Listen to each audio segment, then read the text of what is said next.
नमस्कार दोस्तों। स्वागत है आप सभी का मेरी कहानियों में। मैं हूं शिखा और एक बार फिर से आपके लिए लेकर आई हूं एक नई कहानी और उम्मीद करती हूं कि ये कहानी भी बाकी कहानियों की तरह आपको बेहद पसंद आएगी और आप पहले की तरह अपना प्यार और सपोर्ट मेरी वीडियोस पर बनाए रखेंगे। कहानी पसंद आए तो चैनल को सब्सक्राइब करना मत भूलिएगा। तो चलिए अपनी आज की कहानी शुरू करते हैं। बेटा, जाकर तैयार हो जा, वे लोग आते ही होंगे, माँ ने प्यार भरी आवाज़ में मनुहार करते हुए कहा। माँ, मैं कितनी बार कह चुकी हूँ कि मैं विवाह नहीं करूँगी। मुझे पसंद नहीं है ये देखने व दिखाने की औपचारिकता। माँ, मान भी लो कि ये रिश्ता हो गया तो क्या मैं सुखी वैवाहिक जीवन बिता पाऊँगी? जब भी उन्हें पता चलेगा कि मैं एक गंभीर बीमारी से ग्रस्त हूँ तो क्या वे मुझे। मैं आवेश में कांपती आवाज़ में बोली, बेटा, तूने मन में भ्रम पाल लिया है कि तुझे गंभीर बीमारी है। प्रदूषण के कारण आज हर 10 में से एक व्यक्ति इस बीमारी से पीड़ित है। दमा रोग आज असाध्य नहीं है। उचित खानपान, रहन सहन व उचित दवाइयों के प्रयोग से रोग पर काबू पाया जा सकता है। अनेक कुशल व सफल व्यक्ति भी इस रोग से ग्रस्त पाए गए हैं। ज़्यादा तनाव, क्रोध इस रोग की तीव्रता को बढ़ा देते हैं। हमारे खानदान में तो ये रोग किसी को नहीं है, फिर तू क्यों हीन भावना से ग्रस्त है? माँ ने समझाते हुए कहा। तुम इस बीमारी के विषय में उन लोगों को बता क्यों नहीं देती? मैंने सहज होने का प्रयास करते हुए कहा। तू नहीं जानती है बेटी, तेरे डैडी ने एक दो जगह इस बात का जिक्र किया था, किंतु बीमारी का सुनकर लड़के वालों ने कोई न कोई बहाना बनाकर चलती बात को बीच में ही रोक दिया। असहाय मुद्रा में माँ बोली, लेकिन माँ, यह तो धोखा होगा उनके साथ। बेटा, जीवन में कभी कभी कुछ समझौते करने पड़ते हैं, जिन्हें करने का हम प्रयास कर रहे हैं। लंबी सांस लेकर माँ फिर बोली, इतनी बड़ी जिंदगी किसके सहारे काटेगी? जब तक हम लोग हैं तब तक तो ठीक है। भाई कब तक सहारा देंगे? अपने लिए नहीं तो मेरे और अपने डैडी की खातिर हमारे साथ सहयोग कर बेटा। जाकर तैयार हो जा। माँ ने डबडबाई आंखों से कहा। कुछ कहने के लिए मैंने मुंह खोला, किंतु माँ की आंखों में आंसू देखकर होठों से निकलते शब्द होठों पर ही चिपक गए। अनिच्छा से मैं तैयार हुई। मन कह रहा था कि किसी को धोखा देना अपराध है। मन की बात मन में ही रह गई। भाई रंजन ने आकर बताया कि वे लोग आ गए हैं। माँ और डैडी स्वागत के लिए दौड़े। 2 घंटे कैसे बीते पता ही नहीं चला। मनुज अत्यंत आकर्षक, हंसमुख व मिलनसार लगा। लग ही नहीं रहा था कि हम पहली बार मिल रहे हैं। पहली बार मन में किसी को जीवन साथी के रूप में प्राप्त करने की इच्छा जागृत हुई। वे लोग चले गए, किंतु मेरे मन में उथल पुथल मच गई। क्या वे मुझे स्वीकार करेंगे? यदि स्वीकार कर भी लिया तो कच्ची डोर से बंधा बंधन कब तक ठहर पाएगा? 2 दिनों बाद फ़ोन पर रिश्ते को स्वीकार करने की सूचना मिली तो बिना त्योहार के ही घर में त्योहार जैसी खुशियाँ छा गई। डैडी बोले, मैं जानता था रिश्ता यहीं तय होगा। कितना भला व सुशील लड़का है मनोज। किंतु मैं खुश नहीं थी। जन्म जन्म के इस रिश्ते में पारदर्शिता अत्यंत आवश्यक है। सो पता प्राप्त कर चुपके से एक पत्र मनोज के नाम लिखकर डाल दिया। धड़कते दिल से उत्तर की प्रतीक्षा करने लगी। 1 हफ्ता बीता, 2 हफ्ते बीते, यहाँ तक तीसरा भी बीत गया। उसके पत्र का कोई उत्तर नहीं आया। मनोज का विशाल व्यक्तित्व खोखला लगने लगा था। स्वप्न धराशायी होने लगे थे कि एक दिन कॉलेज से लौटी तो दरवाजे की कुंडी में 3-4 पत्रों के साथ एक गुलाबी लिफाफा था। उसका भविष्य इसी लिफाफे में कैद था। जीवन में खुशियाँ आने वाली हैं या अंधेरा, एक छोटा सा कागज का टुकड़ा निर्णय कर देगा। पत्र खोलकर पढ़ने की हिम्मत नहीं जुटा पा रही थी।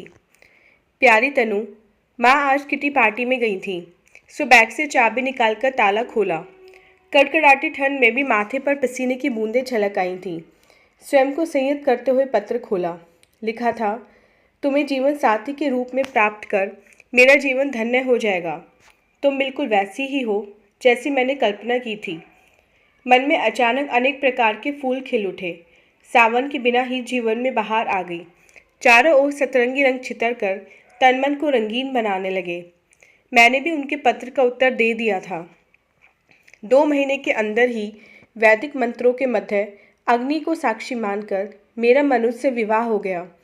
दुख सुख में जीवन भर साथ निभाने के कस्मे वादों के साथ जीवन के अंतहीन पथ पर चल पड़ी। विदाई के समय माँ का रो रो कर बुरा हाल था।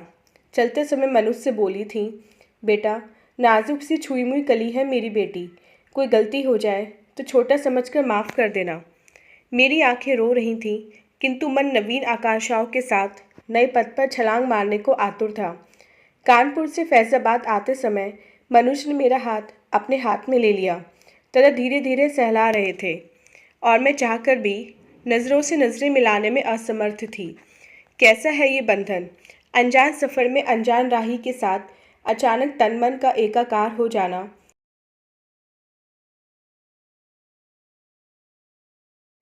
प्रेम और अपनत्व नहीं तो और क्या है। ससुराल में खूब स्वागत हुआ। सास सौतेली थी, किंतु उनका स्वभाव अत्यंत मोहक व मृदु लगा। कुछ ने कहा कि कमाऊ बेटा है, इसलिए उसकी बहू का इतना सत्कार कर रही हैं। यह सुनकर सौम्य स्वभाव मृदु भाषिणी सास के चेहरे पर दुख की लकीरें अवश्य आई, किंतु क्षण भर पश्चात ही निर्विकार मूर्ति के सदृश प्रत्येक आए गए व्यक्ति की देखभाल में जुट जाती। ननद स्नेहा भी दिन भर भाभी भाभी कहते हुए आगे पीछे ही घूमती। कभी नाश्ते के लिए आग्रह करती तो कभी खाने के लिए। प्रत्येक आने जाने वाले से भी परिचय करवाती। मनुष्य भी किसी न किसी काम के बहाने कमरे में ही ज़्यादा वक्त गुजारते। मित्र कहते, वह तो गया काम से, अभी से यह हाल है तो आगे क्या होगा। मन चाहने लगा था, काश वक्त ठहर जाए और इसी तरह हंसी खुशी से सदा मेरा आंचल भरा रहे। पूरे हफ्ते घूमना फिरना लगा रहा। 2 दिनों बाद ऊटी जाने का कार्यक्रम था। देर रात्रि मनुज के अभिन्न मित्र के घर से हम खाना खाकर आए। पता नहीं ठंड लग गई या खाने पीने की अनियमितता के कारण सुबह उठी तो सांस बेहद फूलने लगी। क्या बात है, तुम्हारी सांस कैसे फूलने लगी? क्या पहले भी ऐसा होता था? मुझे तकलीफ में देखकर हैरान परेशान मनुज ने पूछा। मैंने अपनी बीमारी के बारे में आपको पत्र लिखा था। प्रश्न का समाधान करते हुए मैंने कहा। पत्र? कौन सा पत्र? तुम्हारे पत्र में बीमारी के बारे में तो जिक्र ही नहीं था। लगा पृथ्वी घूम रही है। क्या इनको मेरा पत्र नहीं मिला? मैं तो इनका पत्र प्राप्त कर यही समझती रही कि मेरी कमी के साथ ही इन्होंने मुझे स्वीकारा है। तनाव व चिंता के कारण घबराहट होने लगी। पर्स खोलकर दवा ली, लेकिन जानती थी रोग की तीव्रता 2-3 दिन के बाद ही कम होगी। दवा के रूप में प्रयुक्त होने वाला इन्हेलर शर्म व झिझक के कारण नहीं लाई थी। यदि किसी ने देख लिया और पूछ बैठा तो क्या उत्तर दूंगी। बीमारी को लेकर इन्होंने घर सिर पर उठा लिया। इनका रौद्र रूप देखकर मैं दहल गई थी। आखिर गलती हमारी ओर से हुई थी। बीमारी को छिपाना ही भयंकर सिद्ध हुआ था। मेरा लिखा पत्र डाक एवं तार विभाग की गड़बड़ी के कारण इन तक नहीं पहुंच पाया था। बेटा, आजकल के समय में कोई भी रोग असाध्य नहीं है। हम बहू का इलाज करवाएंगे, तुम क्यों चिंता करते हो? मनुज को समझाते हुए सास ससुर बोले, पिताजी, मैं इसके साथ नहीं रह सकता। मैंने एक सर्वगुण संपन्न व स्वस्थ जीवन साथी की तलाश की थी, ना कि रोगी की। क्या मैं इसकी लाश को जीवन भर ढोता रहूँगा? अभी यह हाल है तो आगे क्या होगा? कड़कती मुद्रा में ये बोले। पापा, भैया ठीक ही तो कह रहे हैं। स्नेहा मेरी ननद ने भाई का समर्थन करते हुए कहा। तुम चुप रहो, अभी छोटी हो। शादी विवाह कोई बच्चों का खेल नहीं है जो तोड़ दिया जाए। पिता समान ससुर जी ने स्नेहा को डांटते हुए कहा। मैं कल ही अपने काम पर लौट रहा हूँ। कुछ कहने को आतुर अपने पिता को चुप कराते हुए मनोज घर से चले गए। मनोज की बातों से व्याकुल सास मेरे पास आई। मेरी आंखों से बहते आंसुओं को अपने आंचल से पोंछते हुए बोली, बेटी घबरा मत, सब ठीक हो जाएगा। बेवकूफ़ लड़का है, इतना भी नहीं समझता कि बीमारी कभी भी किसी को भी हो सकती है। इसकी वजह से विवाह जैसे पवित्र संबंध को तोड़ा नहीं जा सकता।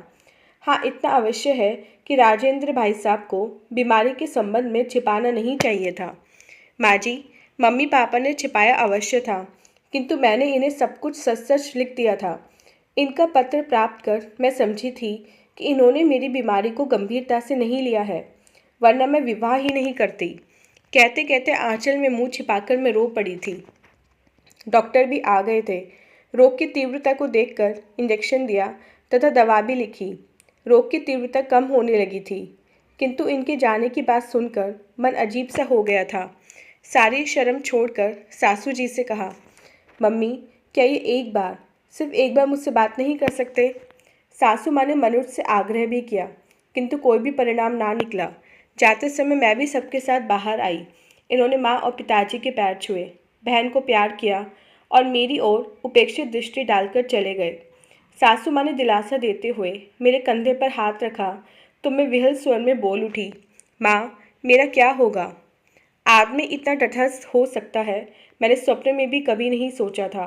विगत एक हफ्ते में हमने कुछ अंतरंग क्षण व्यतीत किए थे, कुछ सपने बुने थे, सुख दुख में साथ रहने की कस्में खाई थी। क्या वह सब झूठ था? डैडी को पता चला तो वे भी आए। उनके उदास चेहरे पर मैं नज़र भी न डाल सकी। कितने प्रयत्न, कितनी खुशी से संबंध तय किया था। क्या सिर्फ एक हफ्ते के लिए? दिवाकर जी, आप मनुज को समझाकर देखिए। यह रोग भयंकर रोग तो है नहीं। मैं सच कहता हूँ, हमारे यहाँ ना मेरी तरफ और ना ही इसकी माँ की तरफ किसी को यह रोग है। सो यदि प्रयास किया जाए तो ठीक हो सकता है। गिड़गिड़ाते हुए डैडी बोले, भाई साहब, अपनी तरफ से तो मैं पूर्ण प्रयास करूँगा, पर नई पीढ़ी को तो आप जानते ही हैं, यह सदा अपने मन की ही करती है। मेरे ससुर जी डैडी को दिलासा देते हुए बोले। मैं डैडी के साथ अपने घर वापस लौट आई। इस तरह एक हफ्ते में सारे सुख और दुख मेरे आंचल में आ गिरे थे। इस जीवन का क्या होगा, यह प्रश्न बार बार जहन में उभर रहा था। माँ मेरे लौट आने के बाद गुमसुम हो गई थी। डैडी अब देर से घर लौटते थे। शायद कोई भी एक दूसरे से नज़र मिलाने का साहस नहीं कर पा रहा था। मैं विश्वविद्यालय की पढ़ाई करना नहीं चाहती थी। 2 बार प्री मेडिकल परीक्षा में असफल होने के पश्चात एक बार फिर प्री मेडिकल परीक्षा में सम्मिलित होने का निर्णय सुनाया तो सभी ने स्वागत किया। परीक्षा का फॉर्म भरते समय नाम के आगे कुमारी शब्द देखकर मम्मी व डैडी बिगड़ उठे, किंतु भाई रंजन ने मेरे समर्थन में आवाज़ उठाई। बोले, ठीक ही तो है, उस संबंध को लाश की तरह उठाए कब तक फिरेगी। 1 महीने पश्चात मनुज ने अपने वकील के माध्यम से तलाक के लिए नोटिस भिजवाया। माँ पिताजी ने हस्ताक्षर करने से मना किया, किंतु मैंने दृढ़ स्वर में कहा, पति पत्नी का संबंध मन व आत्मा से होता है। यदि मन ही एकाकार नहीं हुए तो टूटी डोर में गांठ बांधने से क्या फ़ायदा। और कागज पर हस्ताक्षर कर दिए। जीवन में अब ना कोई उमंग थी और ना ही तरंग। किसी पर भार बनकर रहना नहीं चाहती थी। सो प्री मेडिकल में सफल होना प्रथम और अंतिम ध्येय बन गया था। समय कम था, मन को पढ़ाई में एकाग्र किया। परीक्षा हुई और परिणाम निकला। सफल प्रतियोगियों में मैं अपना नाम देखकर खुशी से झूम उठी। मम्मी डैडी के उदास चेहरों पर एक बार फिर खुशी झलकने लगी थी और मुझे मेरी मंजिल मिल गई थी। 5 वर्ष की पढ़ाई पूरी हुई। मैं लड़कियों में प्रथम रही थी। योग्यता के कारण सरकारी सेवा में नियुक्त हो गई। पूरे दिन रोगियों की सेवा करती तो अलग तरह के आनंद की प्राप्ति होती। कभी कभी लगता मैं जीवन क्षण मात्र के लिए था। मेरा जन्म तो इसी के लिए हुआ है। कभी फ्लोरेंस नाइटिंगेल से अपनी तुलना करती तो कभी जैन ऑफ आर्क से। मन में छाया कुहासा पल भर में दूर हो जाता और कर्तव्य पथ पर कदम स्वयं आगे बढ़ने लगते। एक दिन अस्पताल में बैठी रोगियों को देख रही थी कि एक युगल ने कमरे में प्रवेश किया। मैं उस जोड़े को देखकर चौंक गई, किंतु चेहरे पर आए परिवर्तन पर यथासंभव अंकुश लगा लिया। कहिए, क्या तकलीफ है आपको? मैंने सामान्य होते हुए पूछा। आप इनका चेकअप कर लीजिए। चलने फिरने में तकलीफ होती है, पैरों में सूजन भी है, युवक ने कहा। चलिए।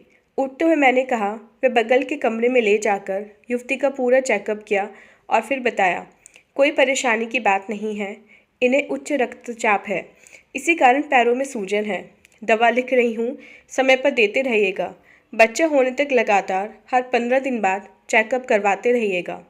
जी डॉक्टर। नाम? दवाई का पर्चा लिखते हुए मैंने पूछा। ऋचा शर्मा, उत्तर युवती ने दिया। पर्चे पर नाम लिखते समय न जाने क्यों हाथ काम गया था।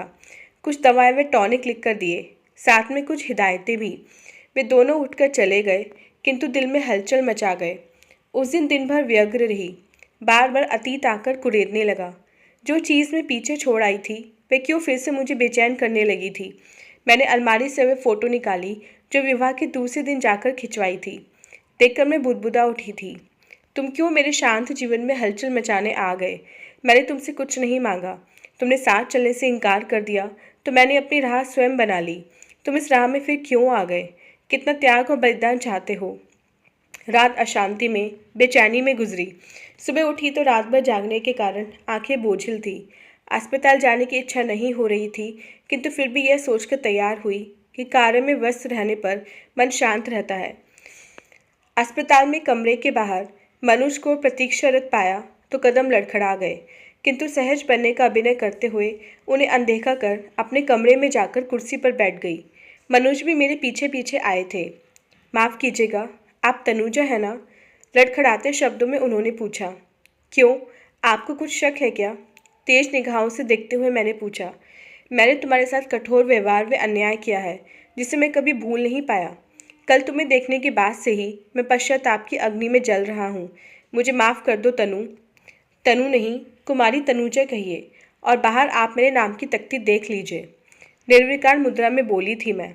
आपकी पत्नी की तबीयत अब कैसी है? उनका ख्याल रखिएगा और हो सके तो प्रत्येक 15 दिन बाद परीक्षण करवाते रहिएगा, कहकर मैंने घंटी बजा दी। मरीजों को अंदर भेज दो, चपरासी को निर्देश देती हुई बोली। अच्छा, मैं चलता हूँ तनु, मनुज ने मेरी ओर आग्रहपूर्वक दिखते हुए कहा। तनु नहीं, कुमारी तनुजा, मैंने कुमारी शब्द पर थोड़ा जोर देते हुए तीव्र स्वर में कहा, और लड़खड़ाते कदमों से मनुज चले गए। मैं देखती रह गई। क्या ये वही व्यक्ति है जिसने मुझे मज़ार में डूबने के लिए छोड़ दिया था? किंतु इस समय इतना निरीह क्यों, इतना दयनीय क्यों? क्या ये सिर्फ मेरे पद के कारण है या इसके जीवन में कोई अभाव है? मुझे स्वयं पर हंसी आने लगी थी। इसे क्या अभाव होगा जिसकी इतनी प्यारी पत्नी है, पद है, मान सम्मान है? तब तक मरीजों ने आकर मेरी विचार श्रृंखला को भंग कर दिया और मैं कार्य में व्यस्त हो गई। अतीत ने मुझे कुरेदा ज़रूर था, किंतु अनजाने सुख भी दे गया था, क्योंकि वह व्यक्ति जिससे मुझे अपमानित किया था, मानसिक पीड़ा दी थी, वह मेरे सामने निरीह व दयनीय बनकर खड़ा था। इससे अधिक सुख क्या हो सकता था? मेरे जीवन में एक और परिवर्तन आ गया था। वह तस्वीर जिसे शादी के दूसरे दिन दोनों ने बड़े प्रेम से खिंचवाया था, उसे देखे बिना मुझे नींद नहीं आती थी। उस तस्वीर में उसका निरीह चेहरा मेरे आत्मसम्मान को सुख पहुंचाता था, इसलिए अब वह तस्वीर मेरे बेडरूम में लग गई थी। ऋचा हर 15 दिन पश्चात आती रही, किंतु उसके साथ वह चेहरा देखने को नहीं मिला। 2 माह पश्चात लड़का हुआ। उसने आकर आभार प्रदर्शन करते हुए कहा था, तनुजा जी, मैं आपका गुनहगार हूँ, किंतु आपने बेटे के रूप में उपहार देकर अनिर्वचनीय आनंद प्रदान किया है। शायद आप नहीं जानती कि ये मेरी और ऋचा की तीसरी संतान है। अन्य 2 जन्म से पूर्व ही काल के गाल में समा गई।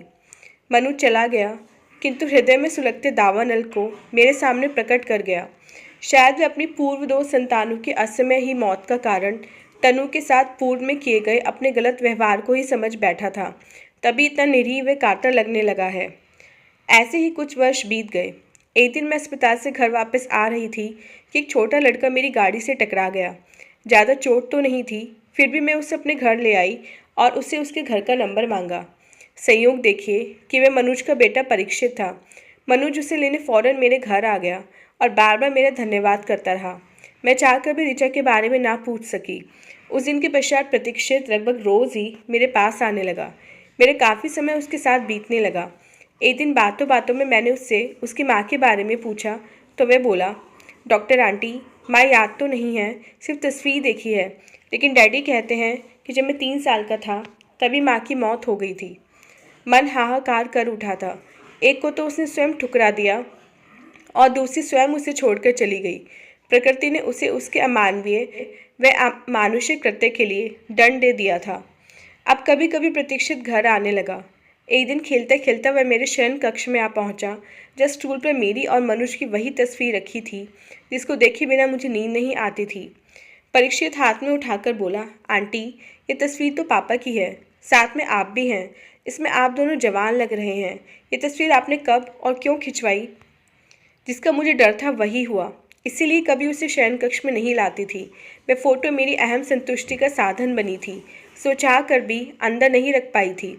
मेरा कोई संबंध भी नहीं था मनुष्य से, लेकिन यदि तथ्य को छिपाने का प्रयत्न करती तो वह कभी संतुष्ट न हो पाता तथा कालांतर में मेरी उजली छवि में दाग लग सकता था। सो सब कुछ सच सच बताना पड़ा। वस्तुस्थिति जानकर वह उबल पड़ा था कि डैडी ने अच्छा नहीं किया। मैं सोच भी नहीं सकता था कि डैडी ऐसा भी कर सकते हैं। मैं अभी डैडी से जाकर इसका उत्तर मांगता हूँ कि उन्होंने आपके साथ ऐसा क्यों किया। मैं बीमार हो जाऊँ तो क्या वे मुझे भी छोड़ देंगे? वह जाने को उद्यत हुआ। मैंने उसका हाथ पकड़ लिया। बेटा, मैंने कभी किसी से कुछ नहीं मांगा। जीवन पथ पर जैसे भी चली जा रही हूँ, चलने दो। अब आखिरी पड़ाव पर मेरी भावनाओं, मेरे विश्वास, मेरे झूठे आत्मसम्मान को ठेस मत पहुँचाना तथा किसी से कुछ ना कहना। कहते कहते एक बार फिर उसके सम्मुख आंसू टपक पड़े। मैं किसी से कुछ नहीं कहूँगा माँ, किंतु आपको न्याय दिलाने का प्रयत्न अवश्य करूँगा। दृढ़ निश्चय व दृढ़ कदमों से वह कमरे से बाहर चला गया था, किंतु उसके मुखमंडल से निकला माँ शब्द उसके जाने के पश्चात भी वातावरण में गूंजकर उसकी उपस्थिति का एहसास करा रहा था। कैसा था वह संबोधन, वह आवाज़, उसकी सारी चेतना, संपूर्ण अस्तित्व सिर्फ एक शब्द में खो गया था। जिस मोह के जाल को वर्षों पूर्व तोड़ आई थी, अनायास ही उसमें फंसती जा रही थी। कैसा है ये बंधन, कैसे हैं ये रिश्ते? अनुत्तरित प्रश्न बार बार अंतःस्थल में प्रहार करने लगे थे। तो दोस्तों, ये थी हमारी आज की कहानी। उम्मीद करते हुए कहानी आपको पसंद आई होगी। मिलते हैं अपने नेक्स्ट वीडियो में इससे नेक्स्ट कहानी के साथ। तब तक के लिए आज्ञा दीजिए। धन्यवाद।